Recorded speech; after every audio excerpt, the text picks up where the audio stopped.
Hello folks, and welcome back to Tim the Travel Man. In this short video I'm going to explain to you about using brands, and these are the trademarked images. Generally they're trademarked images belonging to companies around the world.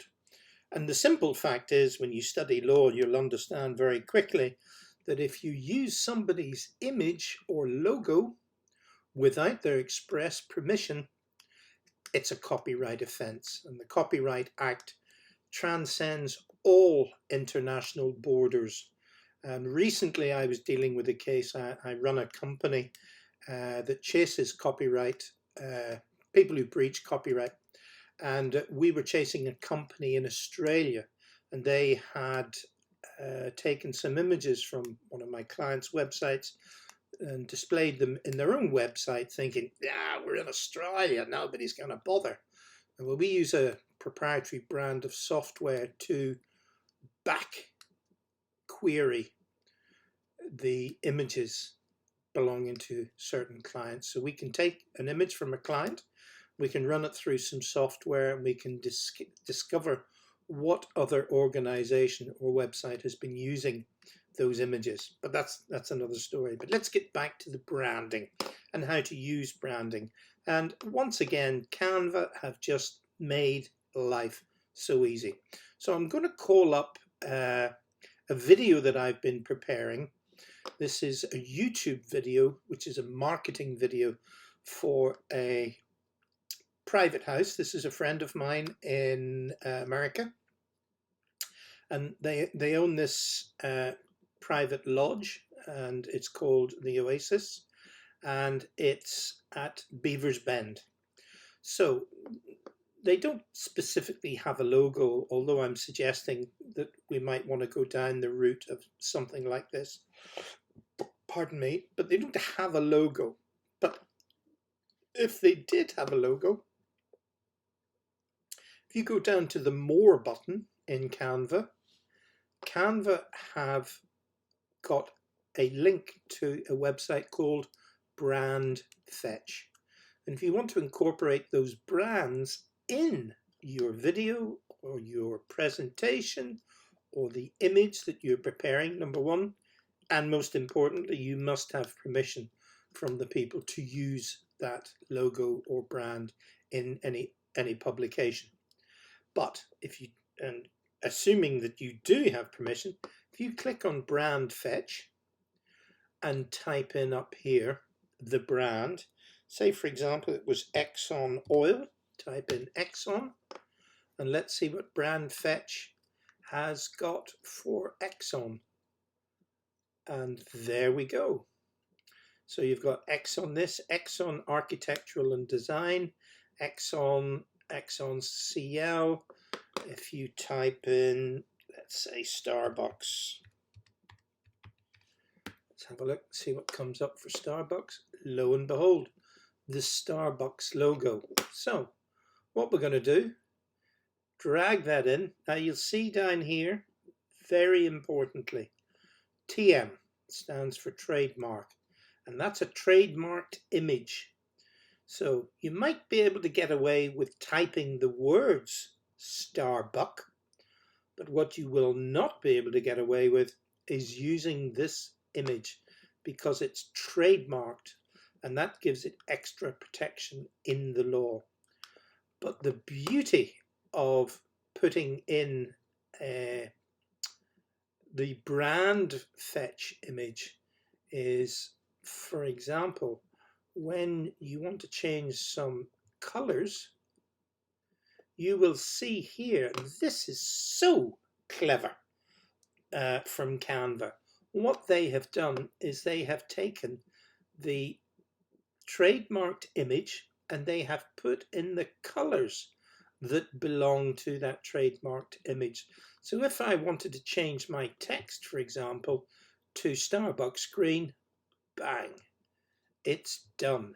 Now, it's, you know, that takes a lot of time in design packages that I've used before, because what you have to do is you have to load my launch pad here, and I'll go through a piece of software. It's called Color SERP. And this Color SERP, what it does, when you click on the filler, it will take you to any color, let's see, on a page, and it'll tell you what its hexadecimal value is. So if I go down to the yellow, it'll tell me what the hexadecimal value of that yellow is, and I'll just try and click on a bit of the yellow there. So that tells me that it's D9AA62. D9AA62. So if I go into a piece of text, we go back to this piece of text, color, and I want to put in a new color. And what I do is type in D9AA62. And you will see that it takes me straight, D9AA62, it takes me straight to the color, the correct color. So that's using a brand, and if you want to, you can put it anywhere you like in your page, and you can change the size, and you can even flip it horizontally. Now, obviously, even flipping an image, even turning an image like that, doesn't mean that you're not using a trademarked or branded image. So that is using the Brandfetch logo finder, a phenomenal tool. And you know, there are thousands. Let's go for Apple. I'm sure there'll be plenty of Apple logos there. There you go. And of course, I'm sure you understand the history of the Apple logo, that Apple's, it was invented, or Apple's first computer was put onto the market in 1984 to coincide with George Orwell's book, 1984. And the reason the Apple logo is like this with a byte out of it, it's because computers were bits and bytes in binary language. Hence, you had an apple with a byte taken out of it. So that's one logo for Apple. Another one that they have there is the Apple iCloud logo. And of course, you can pop those in to your workflow as and how you see fit. If we go down to, let's say, Windows, and let's see what we have. Windows offerings. Windows.